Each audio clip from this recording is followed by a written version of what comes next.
Hi guys, Bokertob.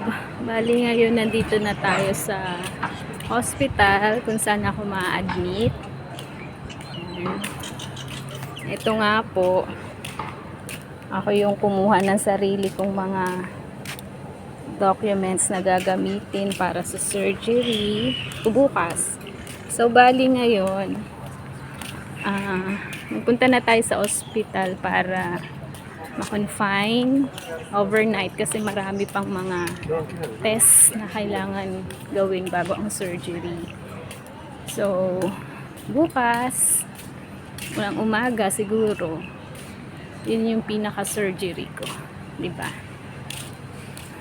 Yan, ganito ang buhay OFW, guys. Ikaw ang mag-isang mag-aasikaso ng sarili mo. Yan. Papakonfine ko lang yung sarili ko. Diba? Me alone with God. Alam ko mga kasama ko si Papa Jesus, kaya nothing to worry. Update lang po.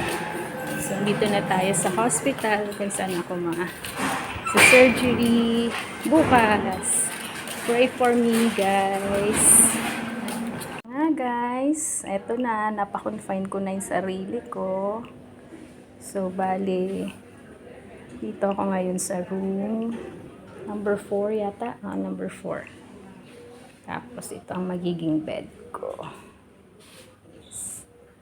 Antayin na lang natin ang aking doktor para kakausapin niya ako.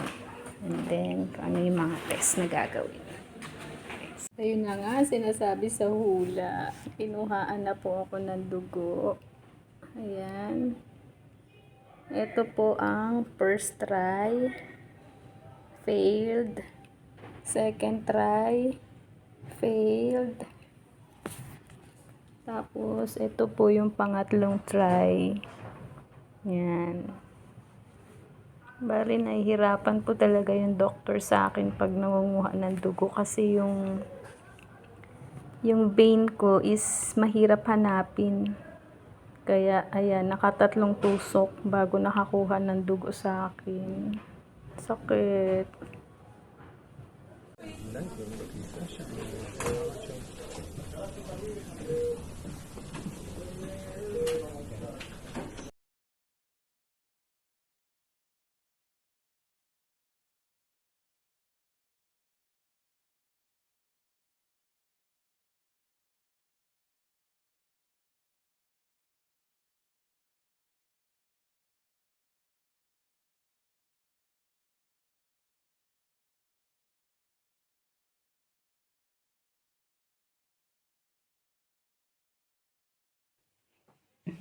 So, yun guys, bali, pang 4 days na natin ngayon after ng surgery.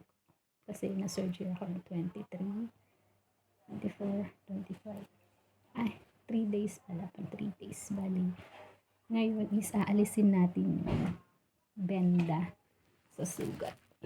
Bali, ito guys.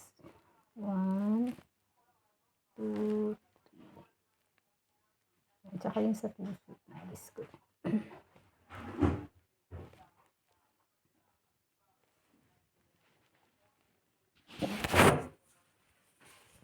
Aalisin ko na yung benda niya ngayon. Tapos after 7 days, babalik ako sa clinic para alisin yung stapler.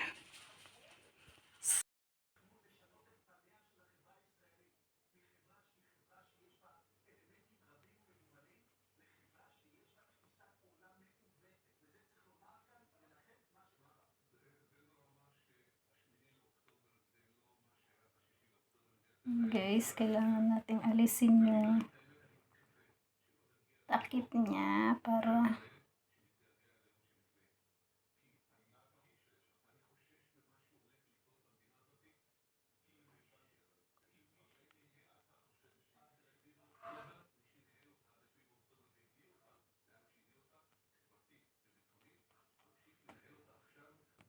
ayan. Ayan siya, naka-stapler. So, sabi kasi ng doktor, pag-uwi sa bahay is alisin na yung takip. Sakit. So, yun guys. Papakita ko sa inyo na yung inalis ko na yung benda ng sugat ko. Bali, ganito na siya, guys. Nakaayos yung stapler. Kasi para makahinga yung sugat at mas mabilis daw gumaling, sabi ng doktor.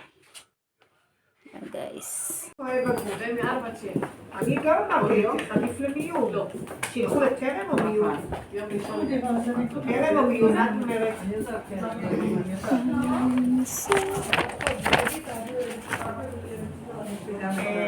רונה חייץ, ממש מדעת.